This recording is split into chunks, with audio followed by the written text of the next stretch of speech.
our Lord and Savior Minarchy.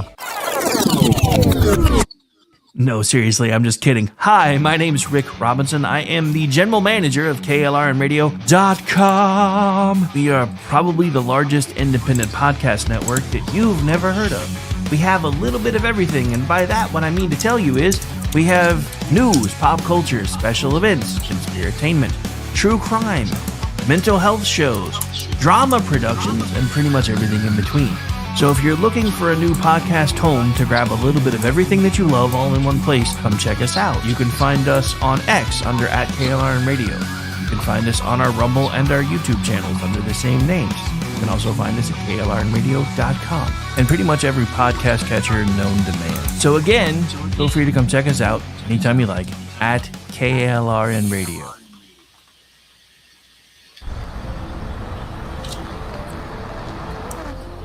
Are you ready to reach for the stars? Tune in to The Lost Wanderer, the #1 monthly podcast on good pods in astronomy. Join our host, Jeff, as he takes you on an interstellar adventure to explore the mysteries of space and the wonders of science.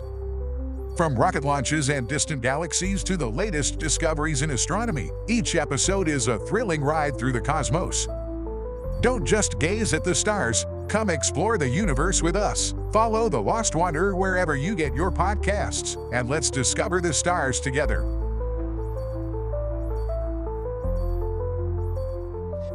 Designer Jeff Lewis is back with Hollywood House Lift. I'm excited to be working with new clients. I'm not getting rid of that. I hope I never see you both again. Yeah. An all-new season. Those have to go. That has to go. From oh, wow, It's been an actual nightmare. to oh, wow. This is such an upgrade. With celebrities like Josh Duhamel, Christina Ricci, and Gina Rodriguez. Dazzle me, Jeff. It looks like Chuck E. Cheese. Stream an all-new season of Hollywood House Lift with Jeff Lewis, now streaming on Freevee.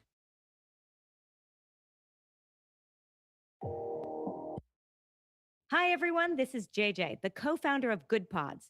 If you haven't heard of it yet, Good Pods is like Goodreads or Instagram, but for podcasts.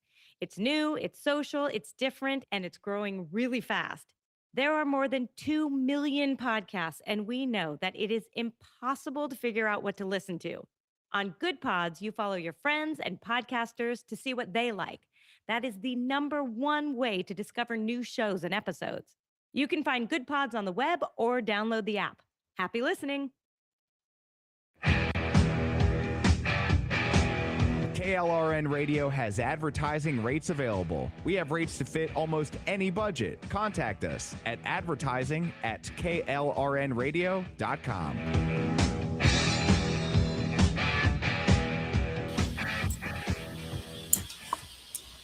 The following program contains coarse language and adult themes. Listener discretion is advised.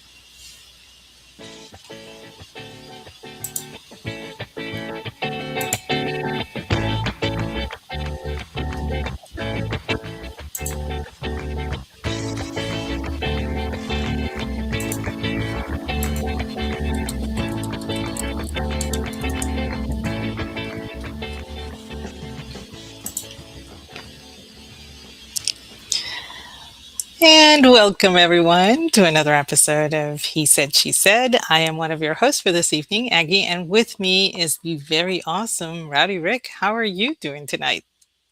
I am over here trying not to snicker on the air. Okay, why? Because the NASA announcer said erection and backdoor like a couple sentences apart, and I'm not 12 you are. That's right. Today we are blessed to have our astronauts back. They did a perfect splashdown, and I think we're still waiting to get them out of the capsule. Is that correct? Yeah, they're in communication with NASA, so we know everybody's okay. The capsule is upright in stable in condition 1. All crew members are reporting green, but for some reason the comms between the astronauts and the master diver who's supposed to be recovering them are non-functional, so NASA's trying to work out a patch. So, because there are things they have to do before they can pop the can and let the master divers start pulling them out of the capsule. And Right. So, yeah, but anyway. But yeah, so I'm sitting here and I'm getting ready for the show and I'm listening and NASA announcer sounds completely serious. And he's like, now we're just waiting for the erection of what they call the front porch. And then a few sentences later, because at this point I'm trying not to snicker because dude said erection sounding like Walter Cronkite. And then a couple sentences later, well, since we can't seem to make communication, they're working on some backdoor action to make that happen. And I'm like, okay, you're doing this on purpose. You're doing this on purpose. But yeah, so that was my afternoon. I've been hanging out watching NASA coverage. Oh, I bet it was fun to watch. I mean, unfortunately, I was out and about running errands and everything. I was trying to keep abreast of, oh, look at me, abreast of what was going on through, Oh through my. X. But I'm running on like 3 hours of sleep. I had a bout of insomnia last night, so I'm kind of I'm at that point where I'm so tired that I could possibly start hallucinating. I So mean, we'll see how this goes. maybe you're hallucinating right now. Are you sure we're doing a show right now? Are we? Maybe you're hallucinating right now. You ever thought of that? I don't Hmm. know. If your world is so boring that you hallucinate about me, then you may need more help than we thought. Well, I blame CERN. That's my standard. I I don't mean, care what's going on with the world. I blame CERN for it. I blame CERN for everything, so that's cool. Yeah, exactly. So this is, I couldn't sleep last night. It's CERN's fault. That kind of thing. There was a dead armadillo under my porch. CERN. Just everything is CERN's fault, regardless of the hierarchy of trouble it causes my life. So, yeah. But anyway, we're glad that they made splashdown. That it went without a hitch. And I'm just waiting, to hear from the comms and everything, because you can't just pop the hatch open. So Yeah, it looks like they still haven't gotten them out yet. I have a feed up, even though we're not. Actually, you know what? Since I guess I could actually put that on the screen and just have it muted. So hang on a second. sure, That way, CERN is not innocent. CERN will never be innocent. CERN is guilty of every single crime known to man. And Jeff, quit saying CERN is innocent in my chat, sir. I haven't even looked, and I know it's you. You're oh the no, it was only one. Stephen. It was Wait, Stephen. it was Steven? That sounded Yes. like a Jeff thing. Sorry, Jeff, if you're listening. That was friendly fire, but yeah, it sounded like a Jeff moment. Anyway, let's put this on the screen. That way, everybody Awesome. can kind of There we see what's go. going Yeah. on. Yeah. While So we're talking, so we can kind of keep abreast of things. See what I did there? yeah, so I do have one of the things that I did today was I had to run to Lowe's and get some gardening stuff because I had a raised herb garden. I had I had found the perfect box, and I had constructed a stand for it and everything, and it was on the side of the house. Um, but apparently the deer liked it a lot. So and it Ah, was just the right height for the deer not to have to like bend over. So it was perfect. They just did away with their they left the lavender alone. Apparently they're not a fan of lavender, but they ate pretty much everything else. And then I was like, okay, fine. I'll just get some chicken wire and and put wire around it or whatever. But then upon closer inspection, um, apparently they liked the wood that I used as well because they were like scratching it and everything, so it made it weaker. And I said, okay, I can't use wood over here, especially on the side of the house that I seldom look at. It's you know how each home has one side of the house when you never go, and that's where you put all your junk or whatever. that that side. So I decided, okay, let me go see if I can find something that will be a little more sturdy, hardier. And went to Tractor Supply and I got a trough. And I got a small trough. So it was I'm gonna say it was maybe the size of a desk, that long and about that wide. And brought it home, and I decided, I researched and everything. I got some rocks for the bottom. I got some weed film, to put to prevent the soil from falling down where the rocks are, so that when the water filters through, it stays with the rocks, and then it comes back up as it forms condensation, whatever. So did that, put in my herbs and everything, and now it looks really pretty. And it's on my deck, and I'm like, if the deer find it, I'm just taking my gun out. Just, it'll be right there. But they never come up that close. They will go to that side of the house because there's a lot of clover there, so they enjoy eating the clover there. But apparently, I set up a smorgasbord for the deer, and I had to actually go back to the drawing board, and that's what I was doing today, was resetting up my herb garden, and it looks nice. I have my basil, my oregano, my lavender, which survived. I have my parsley, I have dill, I have rosemary, so I'm excited for that. My mom was very excited for that too. Of course she is, because it's a plant. But anyway, Yeah, so yeah. She's just happy you're gonna have all the spices she needs to come up and make you fat again. oh no, no, she's already talking about that. She asked me to send her pictures, and so I sent her a picture on Easter Sunday, and she said I lost weight. I said, yeah, that's the point. This is why I went through what I went through. And like I said, it was a lot harder this time because for a whole month I was hosting. So I was cooking for everybody, which meant, I wasn't just eating salad or whatever. There was no rabbit food to be had for me. So I had to improvise and cut down my portions and do the separate meal for myself and whatnot and everything. But she was upset that I had lost weight. And I'm like, I'm not even the thinnest daughter you have. That honor belongs to sister number 3. Why are you mad at me? Go after her. And she's Nice. like, no, no, I want you, you need to gain weight. I'm like, no, I do not, mom. So, but she's got plans. She's already planning. She's going to Puerto Rico for a while. And then when she comes back, she will be staying with me.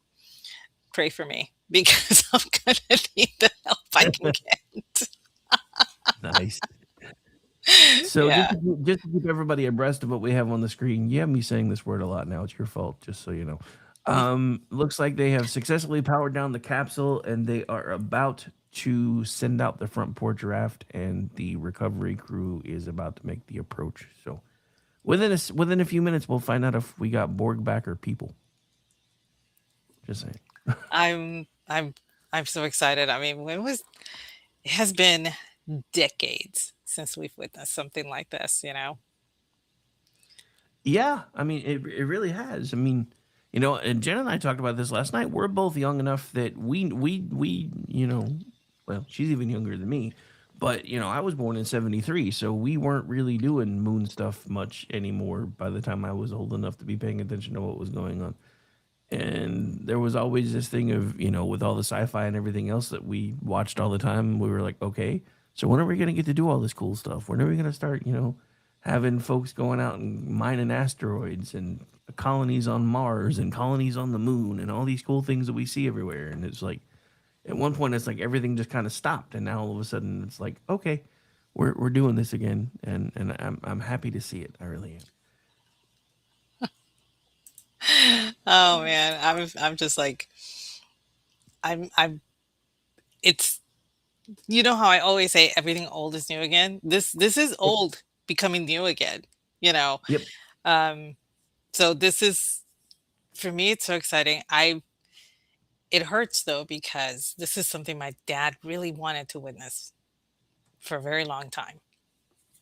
And it kept being postponed and postponed and postponed. And my father died last year, so he was not able to witness this. But I am sure that he is extremely happy at this turn of events because he had been hoping for this for decades, and I don't know if you remember, remember that commercial about cheese? It was for I think it was for the cheesemakers in Wisconsin or something. They said in 1969, man went to the moon and found out it was not made of cheese. We have not been back since. And I mean, that was one of the greatest commercials ever, but it started making me think, because I Yeah, I remember remember that. when I was very little, my dad took me outside. Um, I was I was not even 3. I was maybe 2.5 when we landed on the moon. And I don't remember this particularly, but I remember my dad reminding me of it as I grew older, about how he took me outside to look at the moon and he pointed to it and said, "There's a man there now." And he would remind me about this when I was 4 and 5 years old or whatever. And every time the moon was out there, I kept looking for this man. Okay. I kept looking for a man for the longest time. And it wasn't until I was about 10 years old that I finally figured it out. Wait, he's not, he was there, but he's not there anymore. And I should stop looking. But you had the songs "Man on the Moon," you had, the movie, you had the books and all that stuff talking about how, men go to the moon and all that stuff. And so it was silly, I know, but I was young in my defense. And my dad never really told me what was going on. He just said there was a guy up there, okay? I can be forgiven. Nice. Nice. Oh, Oh, goodness. So oh my goodness, look, there's so many people there now. yep. There's tons of people still waiting for the front porch erection.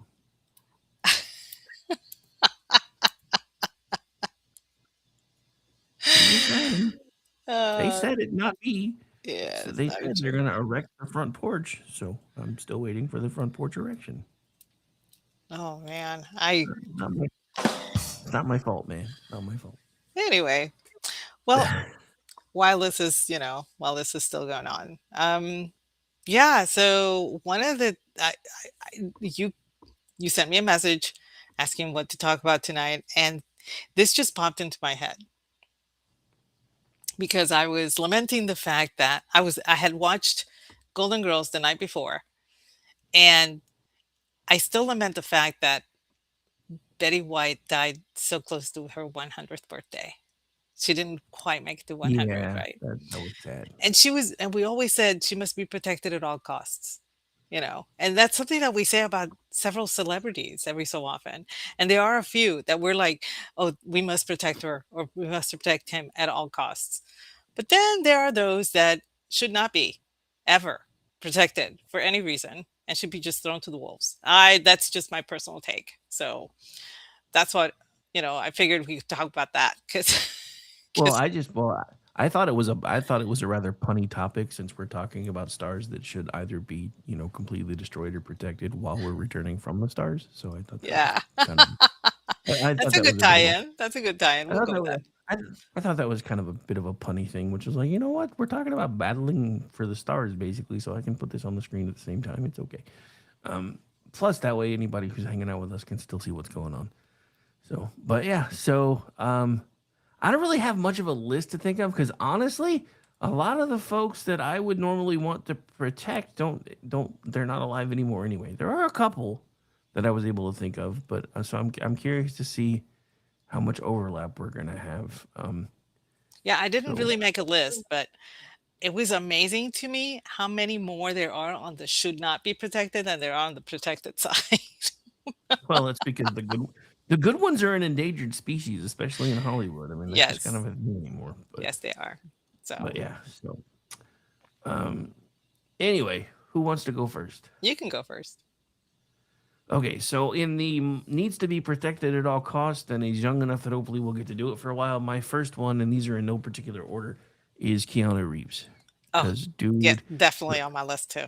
Yes. From everything I know about Keanu Reeves and the few people that I know that have worked in the industry, he is probably one of the most down to earth Hollywood guys ever. And I just find that really awesome when people get to the point where they're doing what they love, making really good money from it, getting really well known, and they don't let it change them because that is rare. So he's definitely on my gotta be protected list. No, he's a Plus I've not ever really seen a bad movie for him. Even the ones that are cheesy, I still enjoy. I think there's only one movie I didn't like that he was in, and that was Knock Knock. I didn't like that movie at all. I don't think I've seen that one. So maybe Um, that's why I have movies of his that I don't know about any bad ones because I don't think I've seen that one. But no, yeah, I really did not like that one. It does not end well, and I just, I really, mm. But outside of that, yes. And one of my favorite films, it was a total sleeper. Most people don't even know about it. It's A Walk in the Clouds. And it is one of the most beautifully filmed movies that came out. I want to say it came out in mid 90s or so. Um, Deborah Messing, I think that was her first movie role, was in it. Anthony Quinn plays the patriarch. Giancarlo Giannini. There were a lot of people in it, and it's it takes place in a vineyard. It's a love story, obviously, but it's a very honorable love story, and it shows the way that the old is trying to progress to the new stuff, and this takes place after World War II. So it's very period. Of course, I fell in love with all of the clothing and everything that was in it. It was great.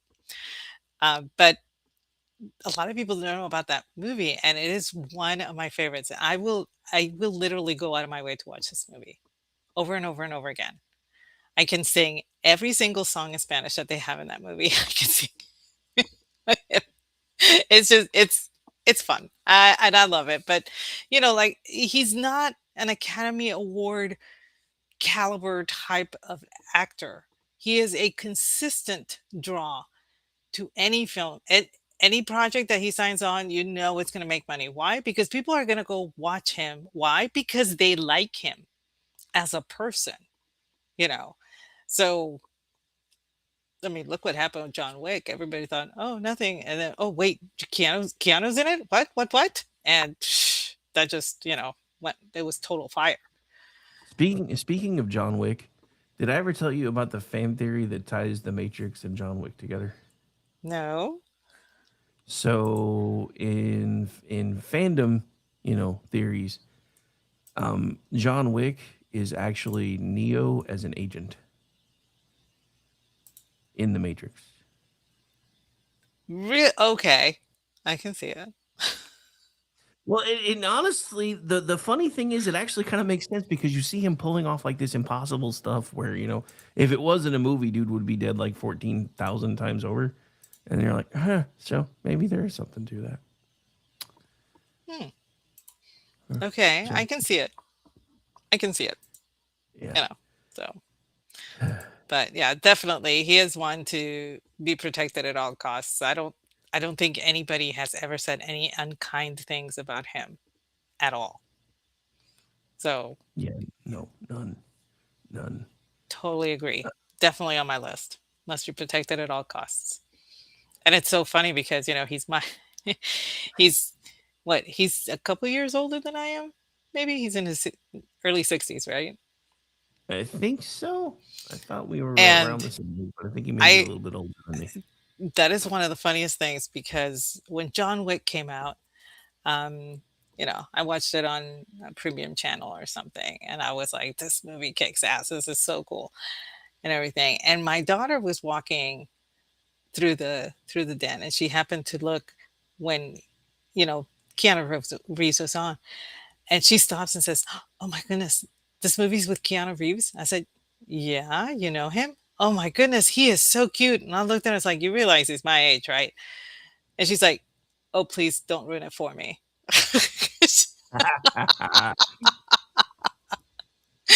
I was like, "It's okay, honey. It's okay. You can crush on Keanu Reeves. He looks way younger than what he really is, so don't worry about it." So she didn't feel too bad at the time, It's but at the time she's like, probably "Please don't ruin it for me." probably a good thing that your daughter's not as much of a smart ass as I am, because I wouldn't have missed a beat. I'd be like, that's all right. You can call me daddy. No. Oh no, my goodness, no. I can call him daddy. I guess I should say that backwards. I can call him daddy. But yeah, I'm doing it for me. Oh Anyway, boy, that would have been bad. So, but yeah, totally agree with Keanu Reeves, but he must be protected at all costs. Do you have, and on the flip side, do you have one that you would not protect? on the so this one's interesting for me because this one as a kid would have been somebody that I would have put in the first category of must protect at all cost, and now I wouldn't piss on them if they were on fire, and that would be Mark Hamill. So Okay, yeah, totally. All right. I yeah, get it. he's actually been on both sides of my list because as a kid I looked up to him. I thought he was awesome as Luke Skywalker. I've seen him in a couple other things that he's done. And then I got to know him as I got older, and it's one of those things where that old axiom, never meet your heroes. Well, the funny thing Yes. about social media is they bring them to your front porch. So now you get to meet them whether you want to or not. And you're like, ah, fick. Correct. Correct. So, well, I guess on that same level, one of mine that must be protected at all costs, and I'm sure he's on your list too, it's William Shatner. Oh yeah, oh yeah. Got, Totally, got, totally. I mean, gotta, it's gotta protect the shed because he's the shit. yes, yes. I saw his brand commercial just the other day, and I was just like, oh my goodness, this guy is he's so great. And it's funny because you and I are both old enough to remember when his career started going, you know, kind of leveling down. He just wasn't popular anymore. He was doing some made for TV movies like Kingdom of the Spiders. Um, yeah, that that was a fun flick. I'm not gonna lie, that one was actually pretty funny. But I mean, they were fun, but they were cheesy. yes, Like, very. And he put out his video, not his video, his album Has Been, and people loved it. And then of course Robert Weiss, got helm to direct the first Star Trek film, right? I think it was Robert Weiss that wait, kind of brought him back into the whole Star Trek universe. And after that, he was on the ascendance, I suppose. But it was pretty rough in the 70s for him until the Star Trek, the motion picture. And one of the things that he had a lot of trouble with was making fun of himself. I think he didn't like it because he felt he was a serious actor, and he was.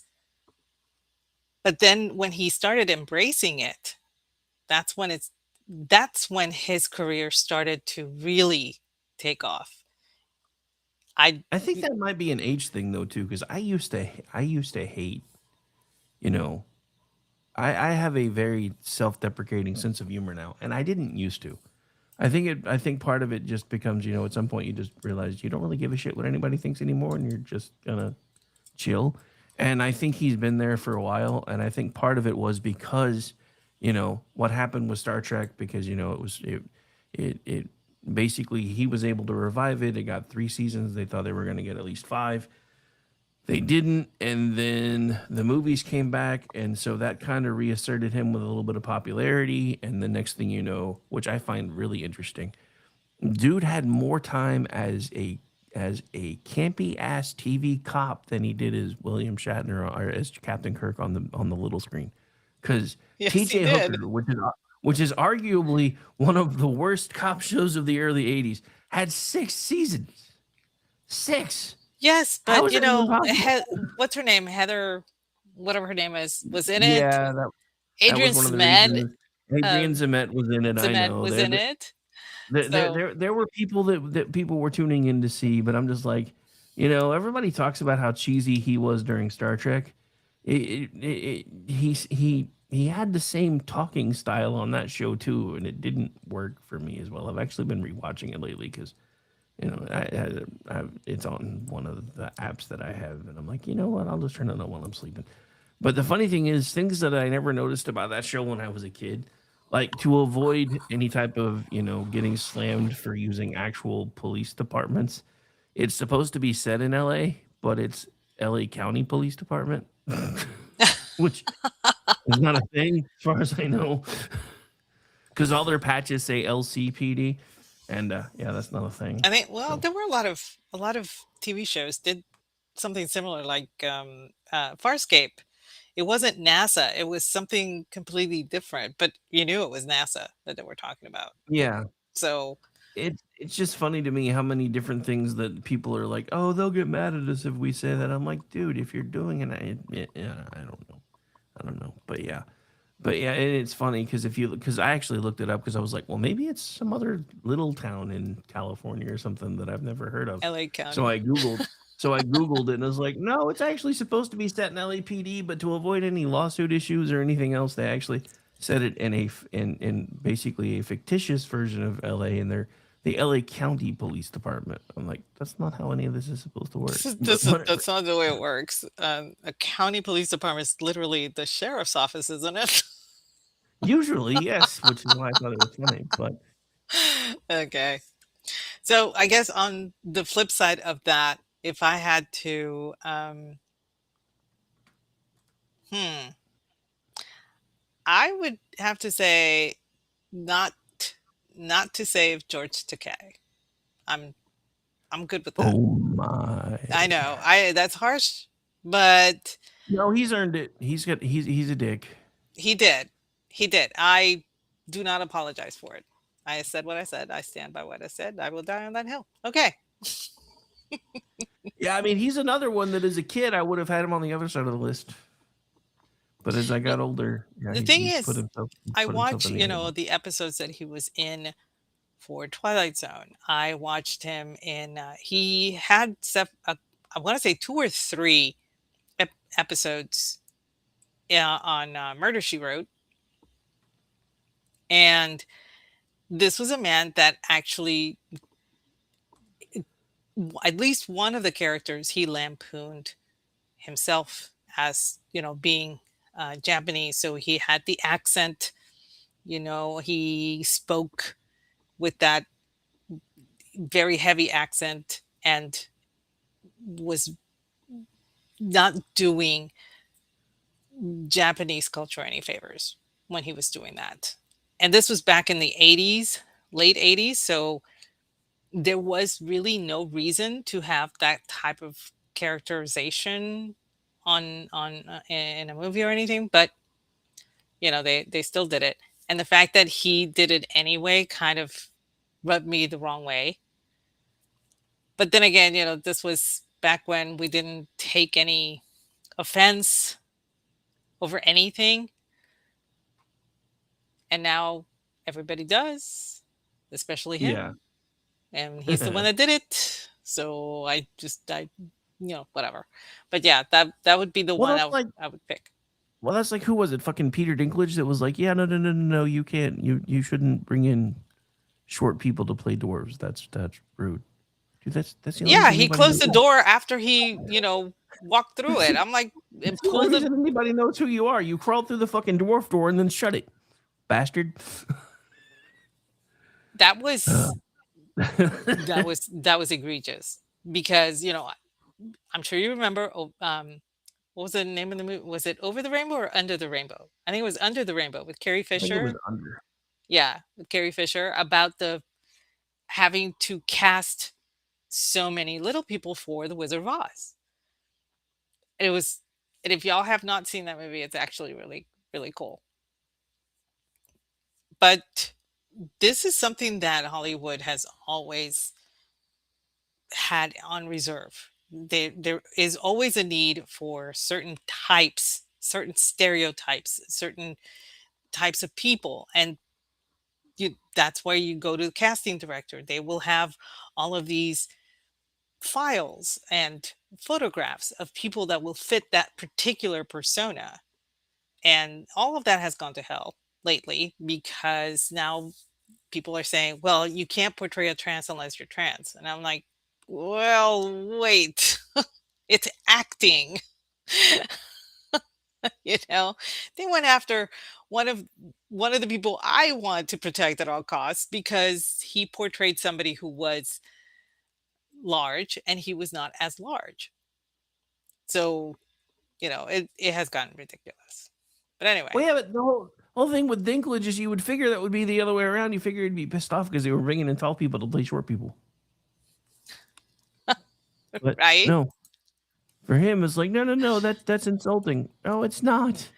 No, No, it's not. it isn't. It is That's not. the only reason why anybody Billy knows who you are. But anyway. Billy Barty was probably one of the best known little people in the business, and he himself said that when he was cast because they needed a little person, people didn't see him as a little person. They just saw him as somebody who could portray the little person.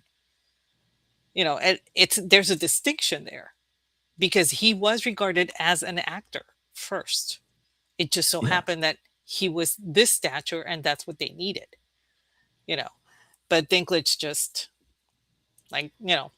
he just closed the door on everybody. I'm really hoping that door is like completely blown apart by other actors. Oh, I'm sure it will be. But anyway. So, all right. So, what do you got? Who do you got for saving? For saving, again, these are in no particular order, but my next one has to be Sandra Bullock. Oh, good one. I like me some Sandra Bullock. And not just for the obvious teenage boy related reasons either. she's actually really cool from what I heard. No, she's another. I mean, yeah, totally agree. Totally agree. Totally agree. She's But funny. yeah, She's kind. She goes out of her way for people. What's not to like about her? Well, and the thing is, she basically she plays the same kind of characters that she actually kind of is in real life. I mean, I think the most controversial role she's ever done was The Blind Side, but that's all because of the story that came out after the fact when the guy tried to profit off of everything because he said that they were mean to him, etc. And I still don't really know what was going on with that. But one of my favorite movies that she was ever in had to be Miss Congeniality. That was just fun. That And was then so perfect. She was so the great in it. Demolition Man was awesome too because I love the scene where Sylvester Stallone thinks they're about to do, the thing, and she's like, "What are you doing?" He was like, "What are you doing?" Exchanging body fluids? Ew! I feel like we're kind of there now. Yeah, I'm being honest. pretty much. She had the best stuff though. All of the kits that she had in that apartment of hers was so great. I mean, she's been in some awesome movies though. She was in Gravity. She was in Speed, which you would think would not be a very good movie, but her and Keanu Reeves together. See what I did there? Yep, That was just awesome. She was in While You Were Sleeping, which was another really good I movie. love that Miss film. Congeniality, and then The Proposal, which I have to admit I only ever saw because I was on a date, but still, it was a good movie. It was a good movie. My daughter made me watch The Proposal because Ryan was in it, and I was like, okay, fine. But Betty Davis stole the show. I mean, Betty White. I loved her in that. So one of the funniest things about Betty White, and again, I think this comes with the age thing, is when actresses and actors get to the point where they just start having fun just for the sake of having fun. Like seeing her in what was the name of what was the movie with the giant alligator or whatever it was? Oh, Lake Placid. Lake Placid. Yeah, seeing her in that, I was like, that's not something I would have expected to see her in, really. No, and she Even though was I think before that one she did Hard Rain, And she was this cantankerous bitch in that movie, and her husband was just finally just snapped and just yelled at her. I was just like, "Whoa, this is Betty White." Nice. You can't yell at Betty White like that. Anyway, but yeah. But yeah, she's again, we should have protected her better. We I did miss our her. best, man. Some of us that tried to anyway. Okay, so wouldn't you protect this time? So oddly enough, most of my picks for that have started out on the other side. This is the same. Will Smith, for me in the 80s and 90s, would have been somebody that I would have said protect at all costs. And now I'm just like, meh, don't care. So yeah, he's on my don't really care list anymore. Yeah. What a fall from grace that guy took. But Yeah. I think the fall from grace started happening right around the time that he was making Wild Wild West. That's when that started to turn for me. He It had actually started earlier than that, but I'll explain in a minute. Finish your thought. I'm sure. He had just done Men in Black, and he had done, I forgot what the other one was, but somebody from Time Magazine asked him, it's like, because he was working on Wild Wild West, they asked him, it's like, what does a movie need to be a blockbuster? You know what his answer was? Me. Mm-hmm. Yeah, that was it. That's what he said. And what happened with Wild Wild West?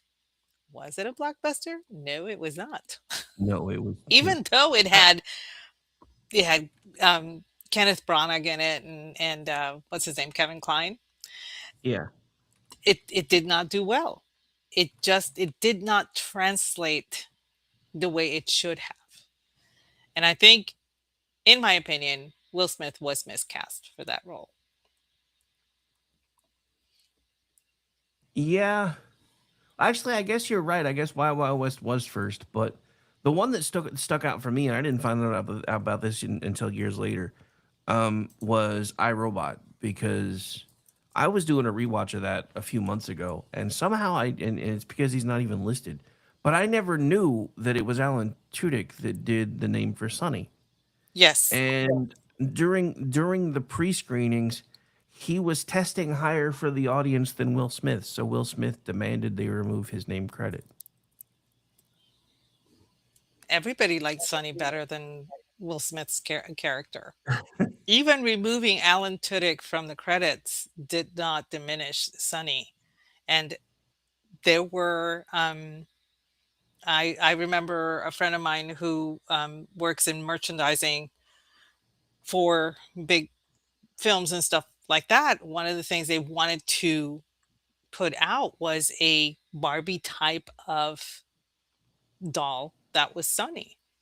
They really wanted to do that, but they felt that if you're putting the spotlight on Sonny, you're taking it away from the main character, who was Will Smith.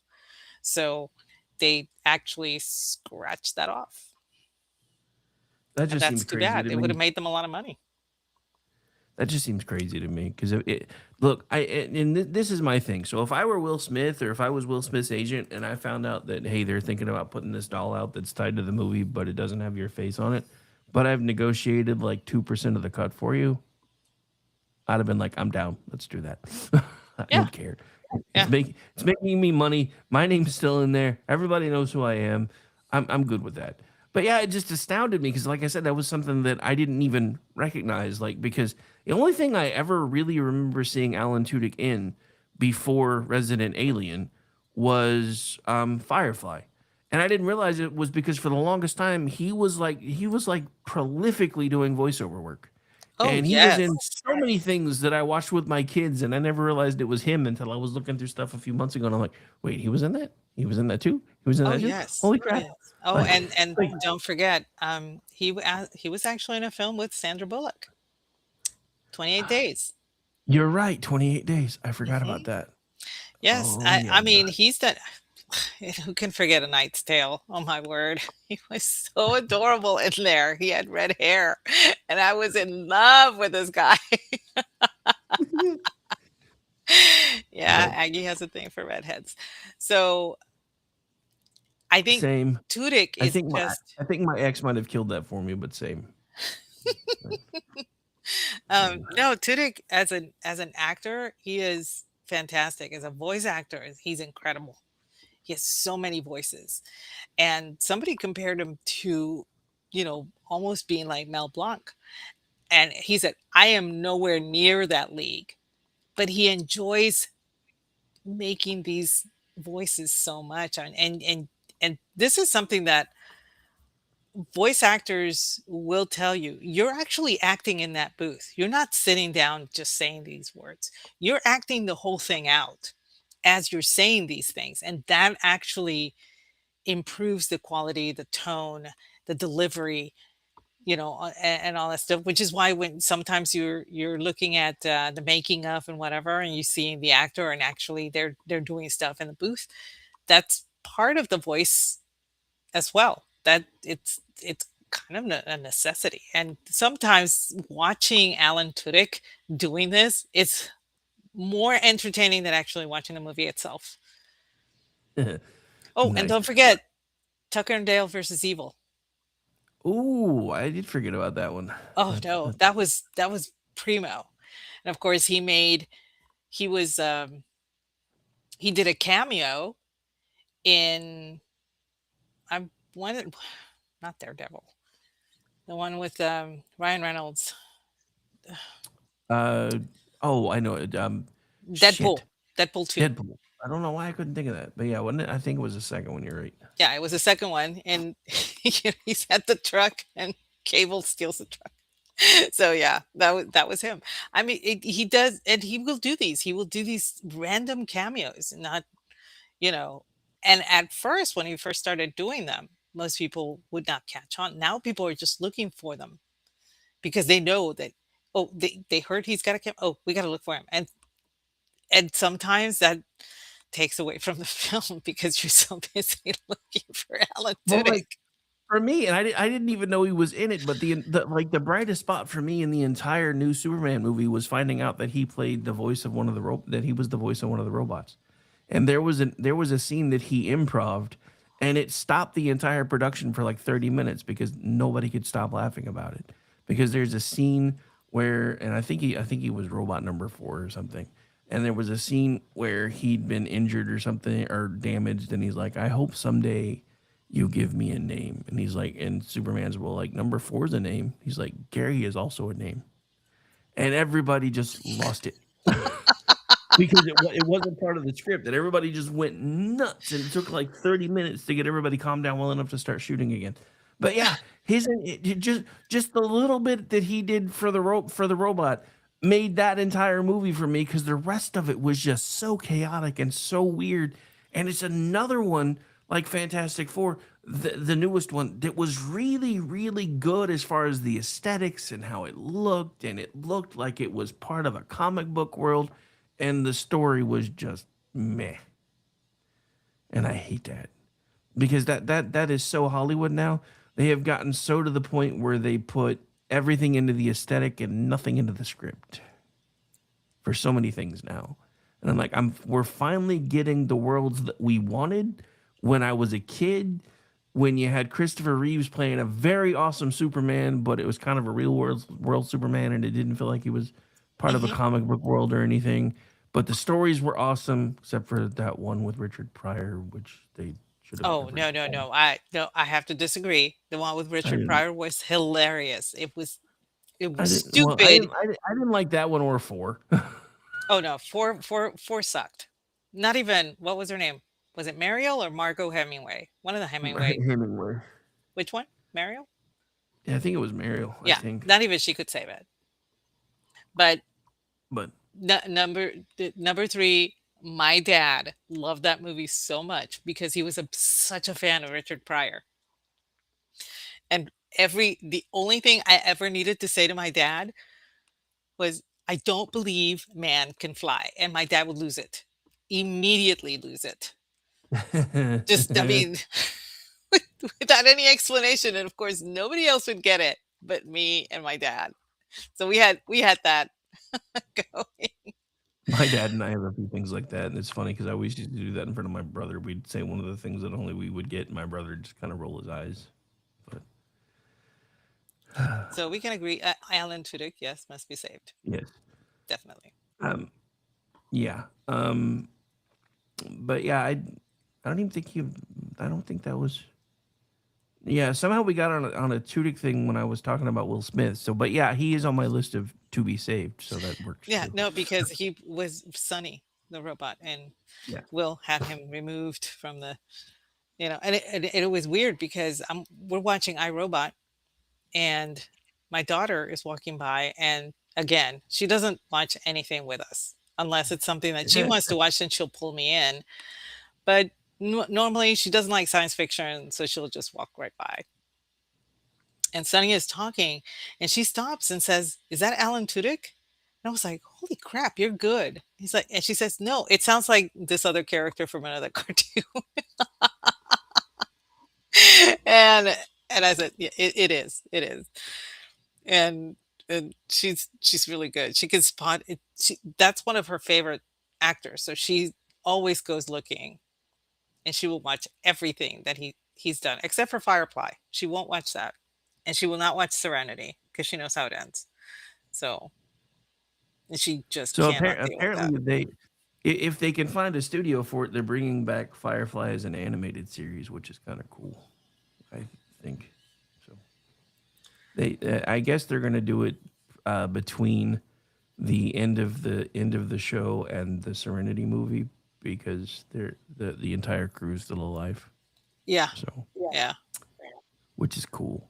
So, I'm not sure if you know, but there was a fan film that was funded by, I want to say it was Kickstarter, and it's called Brown Coats, and it was kind of a tribute to Firefly. It came out maybe 15, 16 years ago. I'm gonna have to see if I can find it now because no, I didn't know. I have it on DVD, and it's not bad. It's actually pretty good. And it's like totally unknown actors. Obviously, these were just fans that got together to make this film. So, but yeah, look for it because I think you can find it online now. Oh, you probably It- can.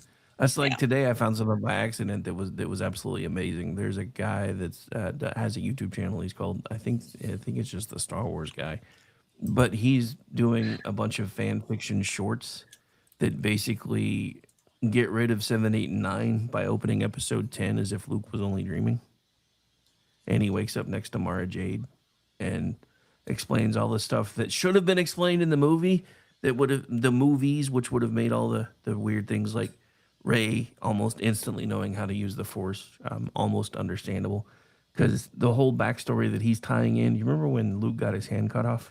Yeah. Apparently, the Emperor kept it, and Mara's father is actually a clone of Luke, Wow. Okay. or not Mara's father, but the Ray's father is actually a clone of Luke. And when Ray's father figured out what the Emperor wanted to do with Ray, that's when he ran off to the desert planet, yada yada yada. But yeah, I was just like, and there's so many things. Like if you've ever read the book for like episode 7, the book is so much better. Like there's all this The explanation book is that always explains all better. the weird crap with Snoke and everything else. And I'm just like, if this stuff would have been in the movie, people probably would have understood it a lot more. But yeah, I'm just like, dude, if somebody would actually put the funding into making episode 10 where Luke wakes up and it's all a dream, that would be amazing. That would be amazing. Dude. Yes, MD. The we were spacemen was probably one Once of the We Were greatest podcasts Spacemen ever. is a Yeah, really good podcast. and Yeah. and I say that as somebody that does one almost daily. So that's fine. Okay. So let's see. I guess it's my turn. Yeah, it's your turn. So on my list of must protect at all costs, and I am sure that the entirety of the internet is with me on this one, Dolly Parton. See, she was on my list too. So there we go. But Yes. yeah, So definitely. see, simpatico. She must be protected at all costs. This is a woman that has done so much for her community.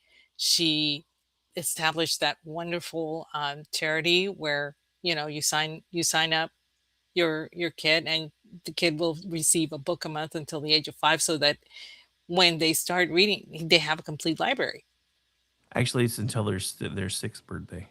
Sixth They actually birthday? get they actually get them all the way through age 5 because Gracie was on that for the longest time, and it just stopped a few months ago.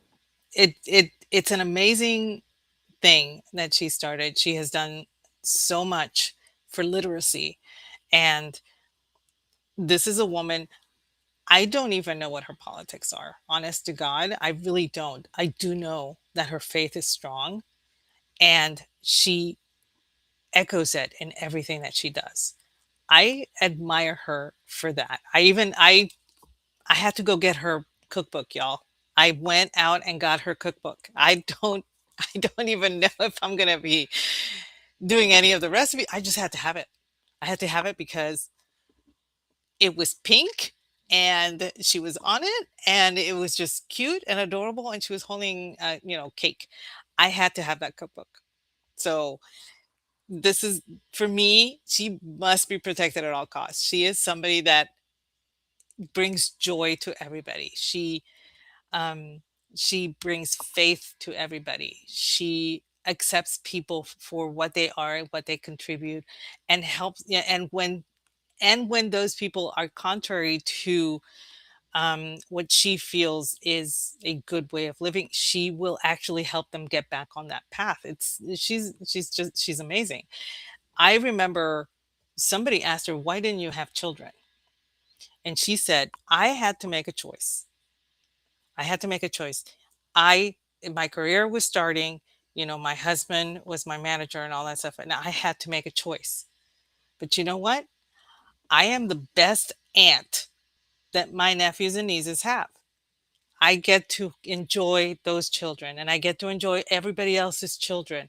And so I don't feel like I'm missing anything." She had a beautiful response to having made that choice, because somebody was actually trying to put pressure on her to say, well, kids weren't for me. But that wasn't the answer. It wasn't that. It was that she made that choice and then found that she could enjoy other people's children and be there for those children. And so she wasn't missing out. And I can actually admire that. I mean, they were trying to get a gotcha moment from her, and completely failed, in my opinion. So, Yeah. so yeah, that for me, she is definitely somebody that must be protected at all costs. One of teenage me's favorite Mm. things. Dolly Parton dressed as a hooker in The Best Little Whorehouse in Texas. Teenage me loved that. Just saying. Oh my word! I was not allowed to go watch that movie when it came out, so I didn't actually watch it until I was closer to about 25, 26. By then, I was living I was living in Houston, and there was a character named Marvin Zindler. Marvin Zindler, Eyewitness News. Okay, and he was notorious for, consumer. He was a consumer advocate, all that stuff. The Don DeLuise character in Best Little Whorehouse in Texas is based on Marvin Zindler, because Marvin Zindler was the one that Right. outed that cat house, and the Nice. football players that Texas A&M and UT would take over there upon occasion as a treat. Yeah, all that stuff that they made into the musical. Yeah, it came from somewhere, y'all. But Oh, yeah, everybody loved Dolly in that film. They really did. yeah. I think the first film that introduced my mom to Dolly Parton was 9 to 5, and my mom loves that That was a movie. fun movie.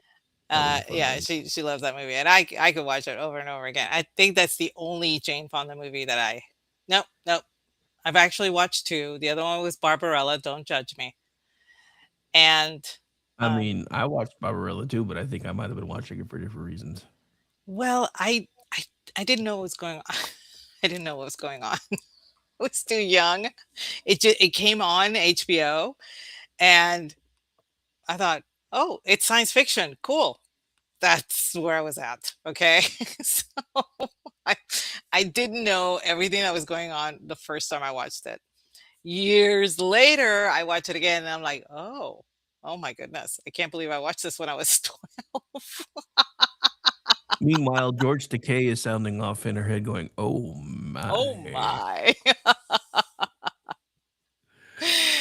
um, but yeah. Oh, MD, I watched Six Pack. I actually went with my sister and her friend, Diane Lane. She was 16 when she did that movie. I remember that. Yeah, So Six Pack was actually a fun movie too. Kinda I mean, looking back at it now, I'm like, yeah, it's definitely a movie I enjoyed more as a kid, but it was fun. it was fun. You know, Kenny Rogers doing all the gambler movies and all that stuff, and everybody in my high school was like, "Oh, there's a gambler movie coming out, next Sunday, on ABC, blah blah blah blah, and everything." And the teachers actually made allowances because they knew that the kids were going to be watching TV that night. Oh, nice. So they didn't actually put in homework on Friday to be turned in on that Monday. So yeah, it's like, MD in the chat. MD in the chat. True story. I actually had a Dolly Parton branded frozen shrimp and grits meal for lunch on Wednesday. So there's a thing. wow, okay, maybe I should crack open that that cookbook. Nice. And yes, I have to agree. Barbarella is a weird and not good movie. Nakedness Well, notwithstanding. it was adapted from a graphic novel, right? Or some I comic, think some so. adult comic or something. Um, I'm not really familiar with it, but I think that's where it came from. And but the next time that I watched it, I was like 20, I think. And I was like, yeah, this movie kind of sucks. And I can't believe I watched it when I was 12. And oh my gosh, what are they doing? He's supposed to be an angel. What? Yeah, I was not a happy camper with this movie. This is not how angels are supposed to behave. I'm going to tell my priest. Oh, wait. No, I can't say it. I can't. There's then what I was watching. Never mind. All right, let's see. So, for the ones not to be protected, this is an entire Oh, family. I Okay. have a new way to say this. Who we throwing under the bus? Okay. Who we throw under the bus? The entire Kardashian clan. All of them. The Jenners and the All of Kardashians. All them. of them. I All want of them them. gone. Especially Bruce/Caitlyn. I think he's the only one that I could possibly tolerate for a little while. But the mom's got to be the first one. He's a little too weird. The mom's got to be the first one under that bus. But yeah. No, It I can see is, that. to me, it is disgusting what these women have done with the name. Their father was somebody of stature, and I mean, they took that name and just soiled it, as far as I'm concerned. But yeah, all of them under the bus, and then put the bus in reverse, and then put it, on Back drive, and drive. and then reverse and then back again, in and then reverse, drive and again. then back and drive. So that way you can just keep singing the wheels on the bus go squish, squish, squish, squish, squish, squish, squish, squish. Oh, Alrighty. you should. So Gracie, years ago, a couple years ago, that she was like really, really big on that song, and I finally just after listening to it like a million times, she wanted me to turn it on in the car, so I started singing the wheels on the bus go squish, squish, squish. You should have seen how big her eyes got. She was not happy. She's like, Papa, that's not the right words. Like, I know, but I'm tired of hearing this song. That was like, I think I watched one episode of Keeping Up with the Kardashians, and that was the episode where they were celebrating their late father's birthday. They went out to eat, and they were all talking about Bob Kardashian and everything. And I was watching it, and I was like, how could these people be the way they are and then try to honor their dad like this? I don't get it. The disconnect was just so huge that it just like, okay, I'm tuning it out. Forget it. Just but all of them under the bus. So, All all right, right. so I feel like we do have to break in for just a moment. The astronauts are actually in the process of being recovered from the capsule as of right now, Mhm. and They're all on the front porch. they just the newly erected front porch. Yeah. So now they have And to be hoisted up to the helicopters so they can be. yep, the helicopter is actually about to be on station, but yeah, they were just clapping each other on the back and everything else in mission control. So, and everybody looks human still. So there was So far, so good. there was an I was AI thing. There was an AI thing going around with them coming back looking like the no, Borg. And I'm I like, was afraid that this was going to be Life. Do you remember that I, movie? yeah, I remember that movie. Oh Yeah, God, I hate that movie. I I cannot mean, tell you how much I hate that movie. it still might be. You never know. They didn't start showing symptoms for a little bit. Whatever. Okay, Uh, so uh, okay, your turn. oh yeah, it is my turn again, huh? Hmm. All right. So honestly enough, since we already accidentally gave up Tudyk, another one on my list of people that I feel like need to be protected at all cost is somebody that Tudyk has worked with quite often, and that's none other than Nathan Fillion. He's so cute. Dude is just awesome. And like he's another one that just doesn't take himself seriously. Doing the doom scrolling thing a couple months ago, I saw him do like this corny ass joke that's been around forever, but he just made it so cool. And he's like, why are there so many vampires in America but none in Africa? Because Because they they bless the bless the rains rains down in Africa. Africa. And I was just dying because I'm like, you know what? There's no way that anybody that's got a stick up their butt would be dumb enough to do that real. So that just Oh that no, he's quite funny. He had a small part in Percy Jackson and the Olympians, the second film. The first one was the Lightning Thief, and the other one was I forget, but he was in the second one, and he played Hermes. And so Hermes was in charge of UPS. Okay, and so when they were going in there, and all of this stuff is moving through to be shipped and packaged or whatever, and he sees a thermos of his favorite TV show. Of course, canceled after only one season. He Firefly. just sighs, and puts it back. And I'm like, oh my gosh, this is so cute. I think The it was the funny thing first is, one, not the second one. I want to say it the was. funny thing is, he finds a way to work that kind of stuff in. Like, there's even been a couple times they've done kind of side eye jokes about that on the Rookie. Like, there was an episode where actually Tudyk was on the Rookie with him, and they managed to work it in there too. And I thought that was just funny. But and then, my favorite thing that he's done recently outside of the Rookie was for like a season. He played an alien talking squid in Resident Alien. Oh That was yeah. fun. That was fun. Oh man. Yeah, definitely needs to be protected. Mhm. But yeah, in my throwing under the bus category, again, somebody that kind of started off on the other side of the list because one of the first movie roles that I ever remember seeing him in that I absolutely loved was when he played Jack Ryan in The Hunt for Red October. And it turns out he's just a dick. And that's Oh, none other than Alec Baldwin. Alec. And he is still, even with everyone that has ever played that character, as far as I'm concerned, he's the best Jack Ryan ever. And I still can't stand him as a person, though. Yeah, I know. I'm there too. I'm a big fan of the Shadow serials. My dad he used to tell me stories about the serials that he would catch when he and my grandmother would go to San Juan for the day, and that one was one of his favorites. And when I want to say it was NPR Wireless, that was the catalog for NPR. They actually had all of them in cassette, the entire serial for the Shadow. I bought it for my dad for Father's Day. Yeah, Father's Day. And he took it with him to Puerto Rico. And my uncle enjoyed it as well, and he left them to my uncle when he was down there. My uncle asked me if I wanted them back, and I said no. You can keep them because I know my dad enjoyed hearing them with you. But that was one of my dad's favorite serials, and so when the movie came out, I had to go watch it.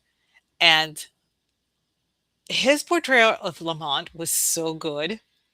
It was so he was just so smooth and everything. And not gonna lie, Penelope Ann Miller and everything that she was wearing in that film was absolutely stunning. I don't know why she didn't do as well as an actress.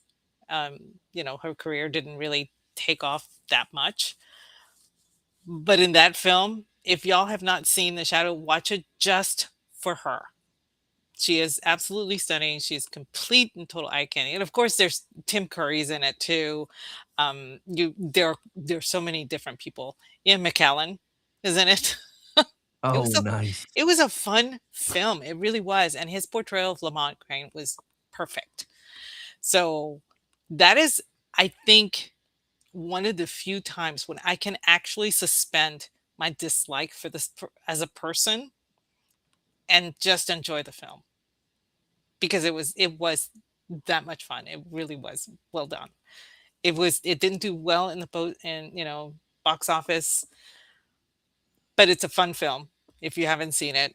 And if you dig the whole 1930s, 1920s Art Deco, 1940s vibe, you will really enjoy that film.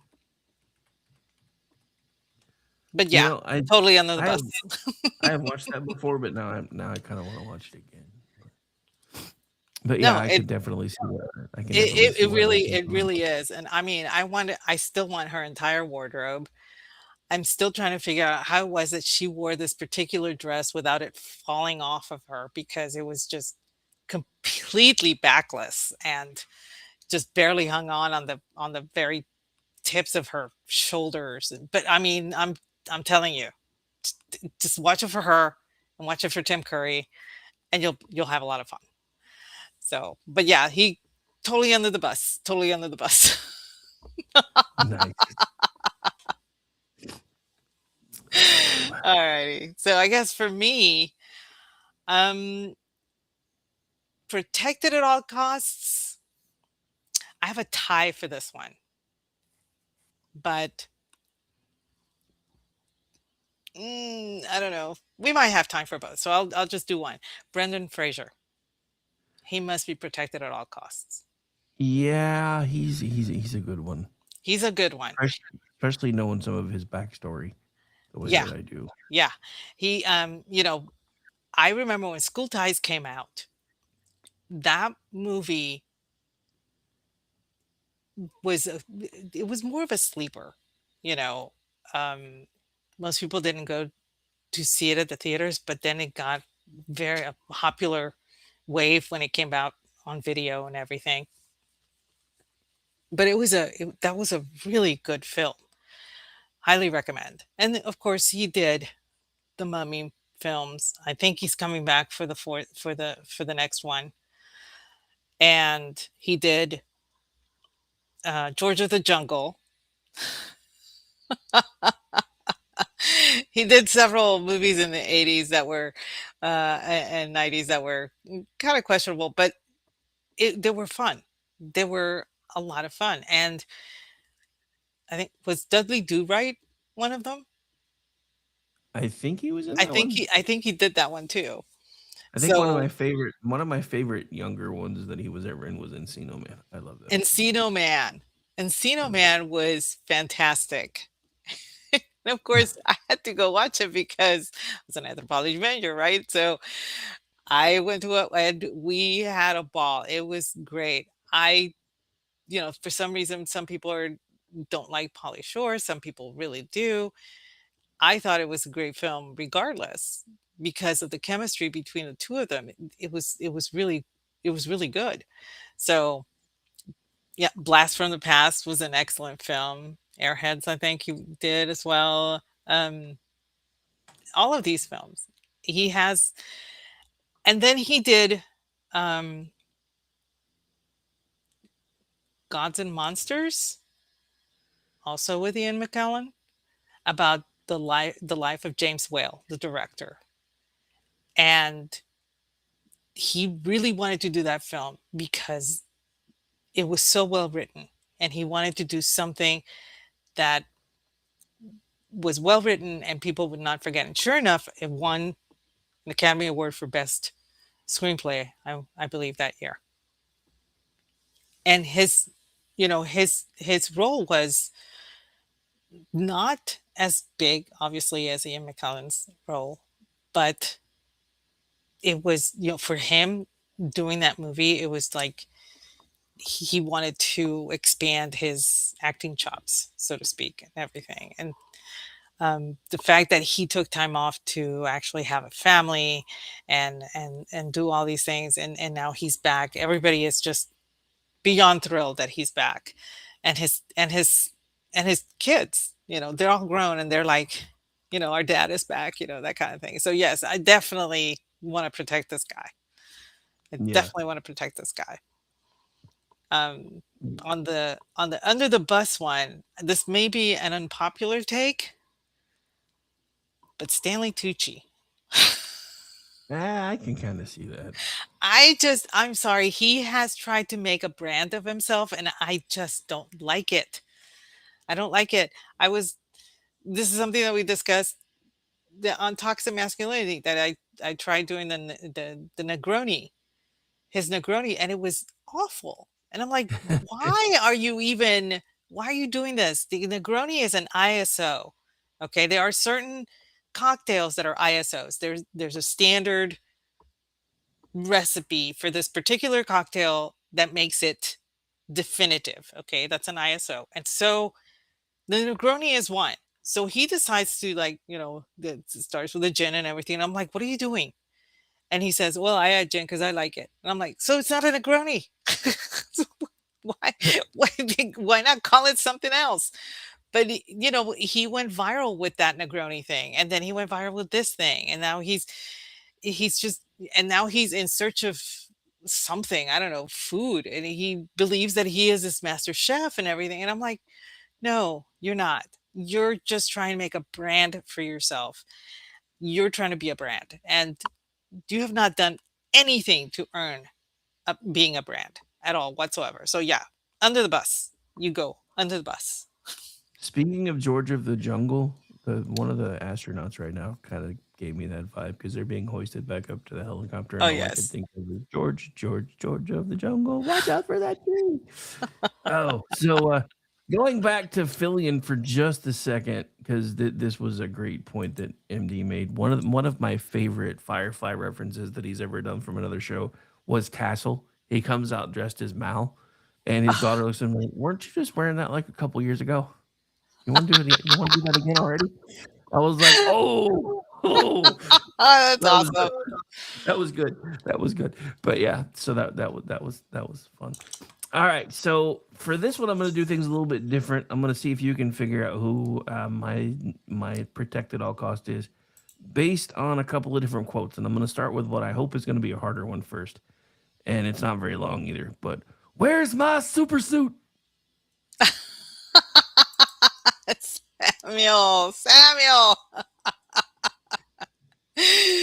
Samuel L. Yep.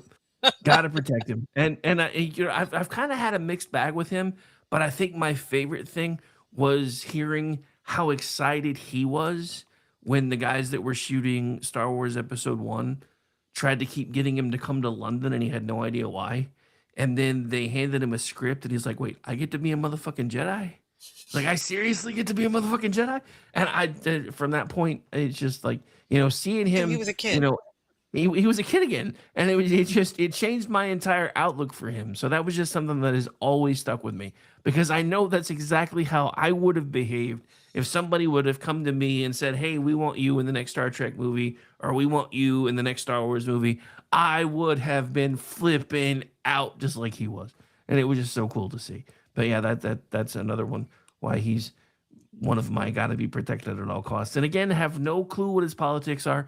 Don't really care. He's not really family friendly most of the time. Like, one of my other all time favorite lines, English, motherfucker, do you Do you speak speak it? it? But I yeah, cannot tell you how often I have used that. same, same. But yeah, and then my definitely okay with throwing them under the bus, even though she's been in a lot of things that I've liked, but I've never really liked her in any of them. Would be Amber Heard. Oh gosh, yes. I I, don't I, like I her. would I would have a special bus just for her. She gets Just for the her. tour bus. Yes. She She gets gets the tour bus. the omnibus. She gets something. Because she has done a lot of really cool stuff, but even though I like a lot of the things that she has been in, I don't like her in anything. Like, she was in Aquaman and Aquaman: The Lost Kingdom. I enjoyed Aquaman. Didn't really care that much for the second one. Yeah. Justice League, which was and then Zack Snyder's version of the Justice Ghost League. what's his name? She was in Pineapple Express. That was another one that I really, really liked. Didn't Ghost really care Rider. about her being in it. Ghost Rider. Yeah. Was she in Ghost Rider? No, it wasn't Ghost Rider. It was Drive Angry. Drive Angry, yeah, She was she in was in Drive that one. Angry. So But yeah, she basically was like early supporting in like all the mid 2000s. She had a little bit of breakout recognition from about 2008 to 2011. And she became most visibly well known for playing Mara in DC films from 2017 to 2023. But again, even though she was in all of these things that I went to see, I didn't care that she was in any of them. nope. So Totally under the bus. She gets the omnibus. The big swish, tall one swish. with lots of wheels. Yes. The she gets the special omnibus that was built in Britain, and it's a double decker.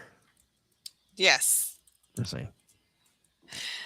All right. So for me, protected at all costs, and I don't want anybody making fun of me because Too late. everybody here will understand why as soon as I say his name. Too Henry late. Cavill.